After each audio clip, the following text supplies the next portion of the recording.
When four friends left Kenya in 2021, taking an unusual road trip in two tuk-tuks to raise funds for game rangers, they thought it would take them 3 months to reach Cape Town. Armed with two Piaggio Tuk Tuks, the friends took on a few thousand kilometers into a spine-tingling trans-Africa expedition, which took them from the equator of Kenya to the southernmost tip of the continent, the Cape Agulhas. Well, already 8,000 kilometers into this epic odyssey, they successfully conquered mudflats, larval plains and salt pans and the infamous tsetse belts of southern Tanzania. Now, to tell us more about this high-octane adventure, we're joined on Zoom by the brothers Ivo and Jasper Horsey. Gentlemen, a very good morning to you. A warm welcome to Morning Live. Jasper, I want to start with you. How did this whole project come about, and this idea? What was the inspiration behind it? Okay, so we were filming in Kenya, just social media based videos. We spent a lot of time in the wildlands in the north, and we started to realize COVID was only being viewed through the humanitarian lens, and actually from a conservation perspective, there was increases in illegal logging, charcoaling, bushmeat. So obviously everyone had lost their jobs in tourism.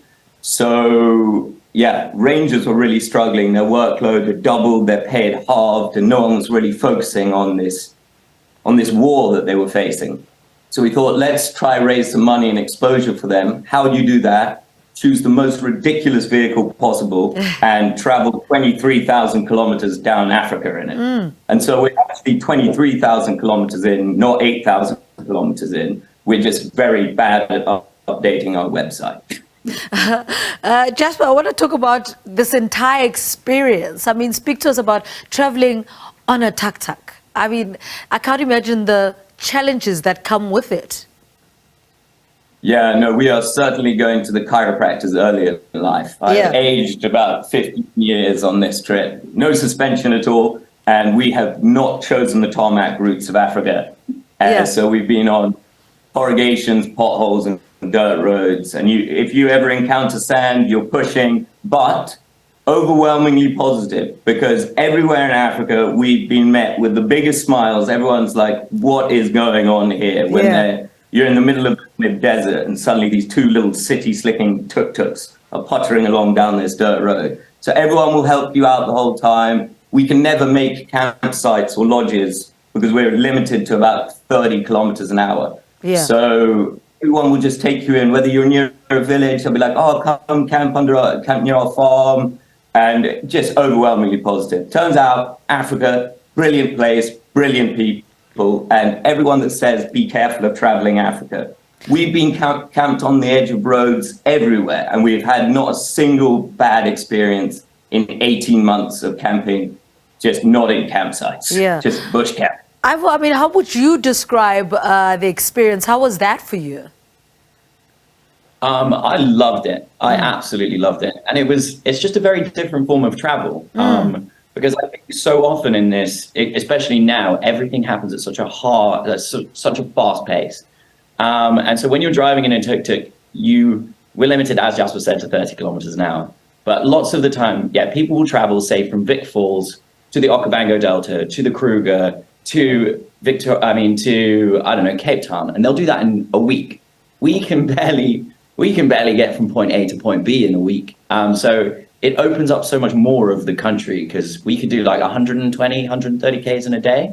And so, you're forced into really absorbing everything around you, because we've got no doors, no windows, nothing between us and the outside world.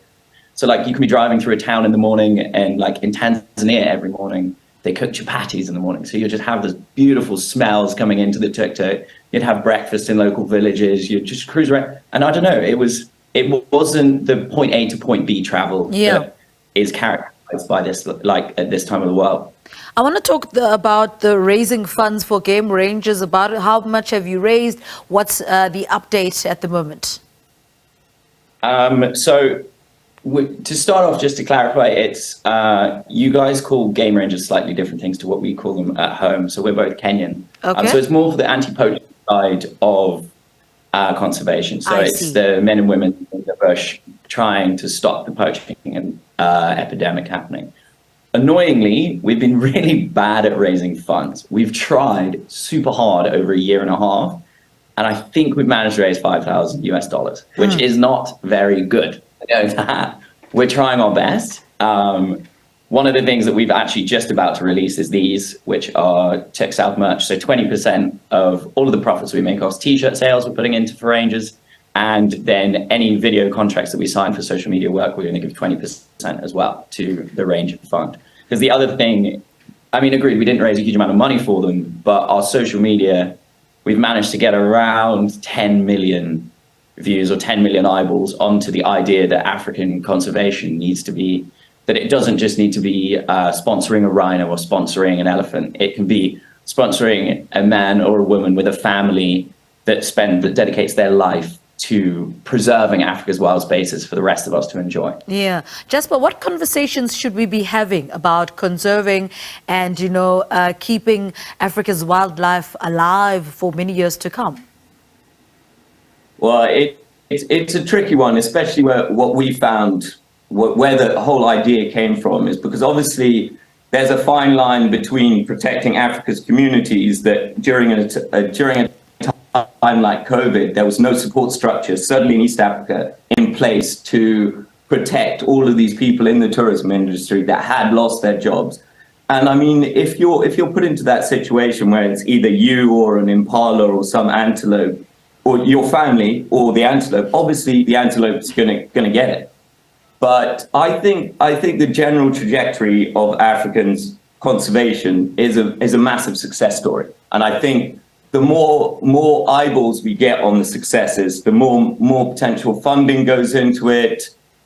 And yeah, I think that's where social media is quite helpful, because it gives you access to younger generations that have not, in many cases, lost touch with Discovery Channel and Nat Geo, and mainly it's sort of ingesting their information on a smartphone. So if you can use the imagery of a random tuk-tuk in the middle of the desert to try and catch them with the story of how important the wilderness is to Africa and how much of a sort of point of difference it is to the rest of the world, then tourism increases, and just the general sort of mentality within Africa that this is so important for us, for our continent. All right, gentlemen, thank you so much for talking to us. Good luck with the project going forward. Ivo and Jasper Horsey speaking to us about the trip across Africa in 2 tuk-tuks to raise funds for, of course, nature conservation.